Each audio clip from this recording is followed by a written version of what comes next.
क्या बिहार की नौकरशाही में मनचाही पोस्टिंग और मलाईदार विभागों के दम पर चलने वाला पैरवी का खेल हमेशा हमेशा के लिए बंद हो चुका है?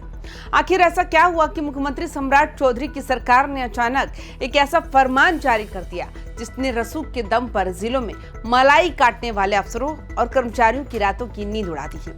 हर कोई ये सोचकर हैरान है, जो अधिकारी कल तक सचिवालय के चक्कर काट रहे थे, मंत्रियों के बंगलों में हाजिरी लगा रहे थे, उनकी ट्रांसफर की फाइलों पर अचानक इतनी बड़ी रोक कैसे लगी?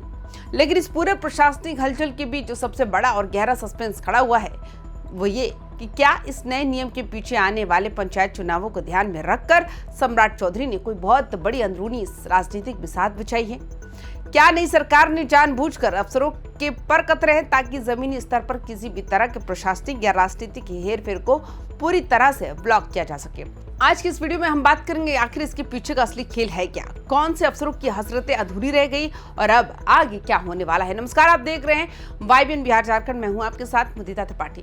बिहार के प्रशासनिक गलियारों में हर साल एक ट्रांसफर सीजन आता है जहां बड़े पैमाने पर फेरबदल की बिसात बिछाई जाती है, लेकिन इस बार सामान्य प्रशासन विभाग ने एक ऐसा कड़ा नियम लागू किया है कि इस पूरे दस्तूर पर पूरी तरह से विराम लग गया।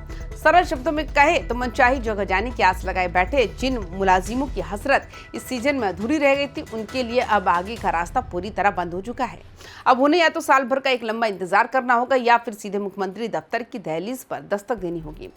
ये साफ दिखाता है कि सम्राट चौधरी की सरकार ने ट्रांसफर पोस्टिंग के नाम पर होने वाले कथित सिंडिकेट और पैरवी कल्चर की जड़ पर ही गहरी चोट की है। अब आम दिनों की तरह किसी भी विभाग में कोई भी अफसर अपनी मर्जी या मंत्रियों की सिफारिश से सीट नहीं बदल पाएगा।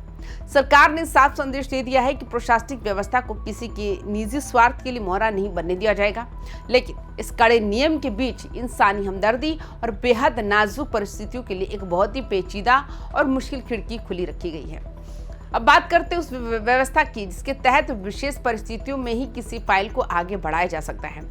नए नियमों के मुताबिक अगर कोई कर्मचारी या उसका परिवार यानी जीवन साथी और बच्चे किसी गंभीर बीमारी या बेहद नाजुक मेडिकल कंडीशन से जूझ रहे हैं तो इलाज की खातिर उन्हें थोड़ी राहत मिल सकती है, लेकिन ये राहत पाना भी किसी लोहे के चने चबाने से कम नहीं होने वाला।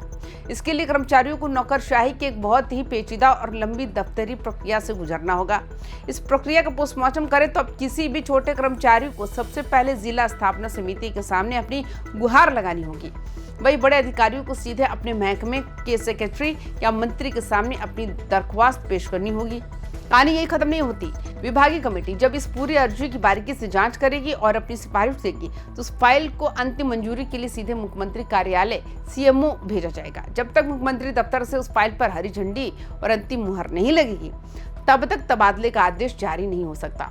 यानी कि सम्राट चौधरी सरकार ने ट्रांसफर की जो आखिरी चाबी है पूरी तरह से अपने हाथ में सुरक्षित कर ली है।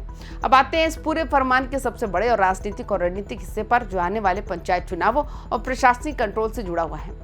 अगर कोई भी अधिकारी इस समय तबादले की जुगत में लगा हुआ है तो उसके सामने सबसे बड़ी दीवार बनकर खड़ा है राज्य निर्वाचन आयोग। सरकार ने साफ कर दिया है कि चुनाव ड्यूटी से जुड़े किसी भी ओहदेदार या अफसर का तबादला बिना निर्वाचन आयोग की पूर्व अनुमति के मुमकिन ही नहीं होगा।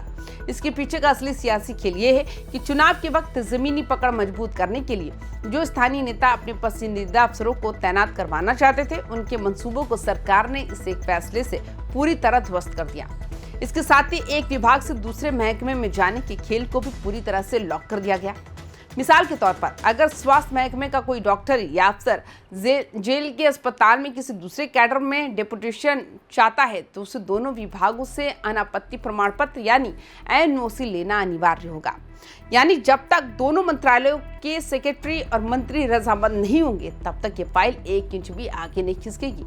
हालांकि इस पूरे सख्त चक्रव्यूह से पुलिस महकमे को आजाद रखा गया क्योंकि वहां कानून व्यवस्था और सुरक्षा की जरूरतों के मुताबिक कभी भी फेरबदल की जरूरत पड़ सकती है। वही टीचर्स के लिए एक खास होम ब्लॉक चॉइस पॉलिसी बनाई गई है ताकि महिला शिक्षकों को उनके गृह क्षेत्र के पास प्राथमिकता मिल सके।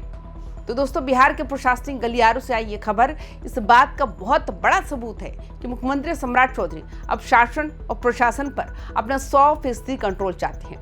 पैरवी और रसूख का खेल खत्म करके फाइलों को मुख्यमंत्री कार्यालय के अधीन करना क्या वाकई प्रशासनिक सुधार है या फिर इसके पीछे कोई और बड़ी सियासी चाल छिपी है?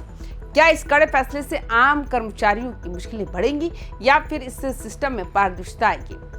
ये पूरी इनसाइड स्टोरी देखने के बाद आपको क्या लगता है? अपनी विवाद और निष्पक्ष राय नीचे कमेंट बॉक्स में लिखकर हमें जरूर बताइए। तमाम खबरों के लिए देखते रहिए YBN बिहार झारखंड। नमस्कार।